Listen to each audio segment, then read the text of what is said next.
Now in the last lecture we have learned two different methods of dynamic programming and we have seen differences between them. And also we have solved Fibonacci series using both methods. As you remember, I have mentioned that not all problems can be solved using dynamic programming. So in this lecture, let's answer the question of if the merge sort uses dynamic programming or not. Now by doing so, we will identify that how can we identify dynamic programming problems. Now here, I want you to pause the video to think about the question. Now there is a hint. You can identify it by answering these two questions over here. So the first question is, does it have optimal structure property? And the second question is, does it have an overlapping subproblem? So if the answer to these questions are yes, then merge sort can be solved using dynamic programming. Now please pause the video and try to answer these questions over here.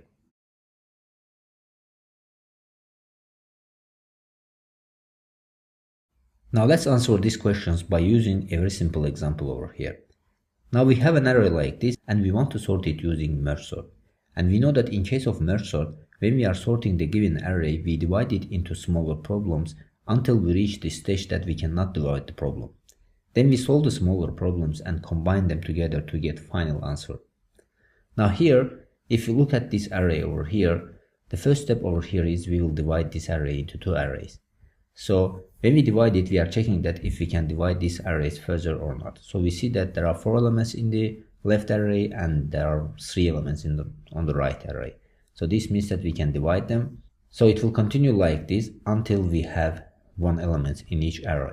So it continues like this until we reach these elements over here. Then after reaching this step, we cannot divide it further. So this means that we will solve them and combine them together.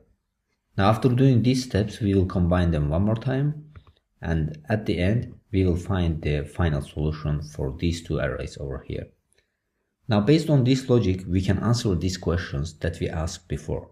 So the first question is, does it have optimal substructure property? The answer is yes, because initially we have given a problem like this, then we divide this problem into smaller problems until we reach the smallest problem.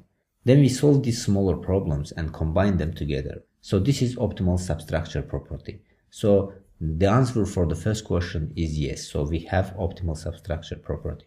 Now the second question is, we need to check if merge sort has overlapping subproblems property or not. So if it has overlapping subproblem property, then it means it can be solved using dynamic programming. Otherwise, it can be solved divide and conquer algorithms. Now we know that overlapping subproblem property is if a problem can be divided into subproblems and these subproblems are repeated again and again. In each division step, then this problem has overlapping subproblem property. Now in the case of merge sort, we can clearly see that overlapping subproblems property is not here, because when we divide this main problem into two subproblems, we can easily see that these two subproblems are independent of each other, so they are not same. Now if we continue to the next step, so in the next step we are dividing this subproblem into two subproblems.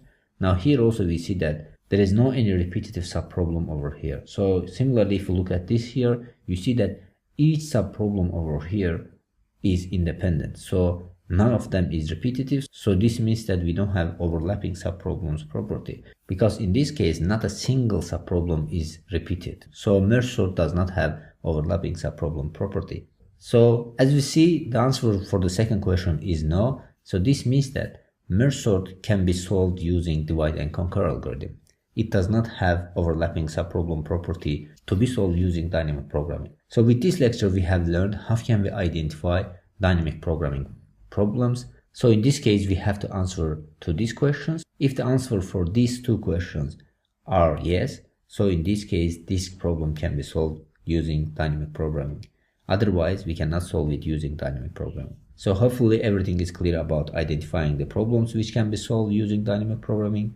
So with this, we have finished this lecture. So see you in the next lecture.